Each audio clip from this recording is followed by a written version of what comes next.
ফের কলকাতা হাইকোর্টে ধাক্কা খেলেন অভিষেক বন্দ্যোপাধ্যায়। স্থগিতাদেশ দিল না আদালত, আপাতত বহাল থাকলো নিম্ন আদালতের নির্দেশ। কণ্ঠস্বরে নমুনা পরীক্ষা মামলায় নিম্ন আদালতের পক্ষেই সওয়াল হাইকোর্টের।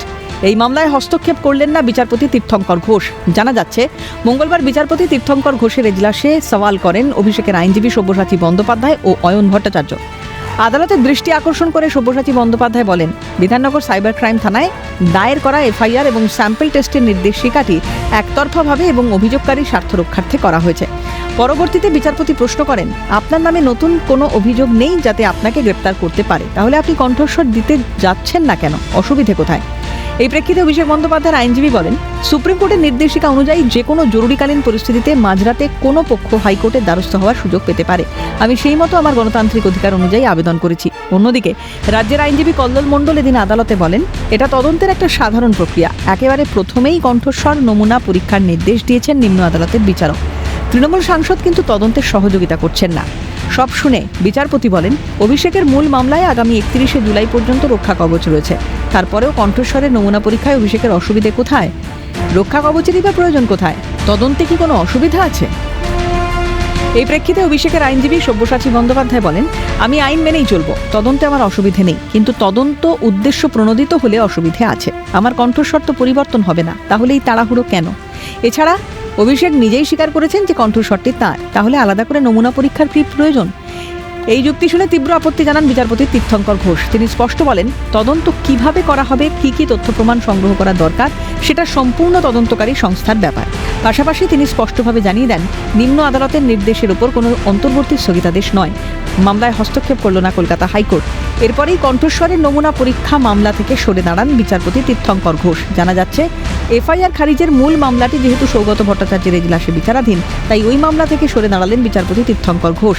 অর্থাৎ নিম্ন আদালতের নির্দেশ মেনে করতেই হবে কণ্ঠস্বরে নমুনা পরীক্ষা। আগামী 8ই জুলাই কণ্ঠস্বরে নমুনা সংগ্রহের দিন ধার্য হয়েছে। উল্লেখ্য, অ্যাপ্লিকেশন দেখে বোঝা গেছিলো যে ওনারা অ্যাডমিট করছেন যে ফেসবুকে যে ভিডিওগুলো আছে সেটা ওনার, সুতরাং আর ভয়েস স্যাম্পেলের দরকার নেই।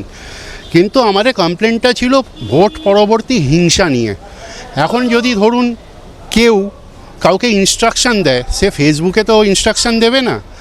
তো এটা ইনভেস্টিগেশন প্রসেস, ভয়েস নমুনা সংগ্রহের একটা প্রধান উদ্দেশ্যই হচ্ছে যে ট্রেল ডিটেক্ট করা, সেই জন্যই এর বিরোধিতা। তো আজকে কোর্ট পার্টিকুলারলি বলেছেন, যেহেতু মেন এফআইআর কোয়াশিংয়ের জন্য উনি যে আবেদন করেছিলেন সেটায় একটা অর্ডার পাস হয়েছে, সুতরাং ওই বেঞ্চেই অ্যাপ্রোচ করতে। আর ইনভেস্টিগেশন যেহেতু চলছে, সুতরাং ইনভেস্টিগেশনে এখনও পর্যন্ত কোনো অ্যাবনর্মালিটি নেই। যদি কোনো ওনাদের বক্তব্য থাকে অ্যাজ পার প্রিভিয়াস অর্ডার, ওই কোর্টেই অ্যাপ্রোচ করতে।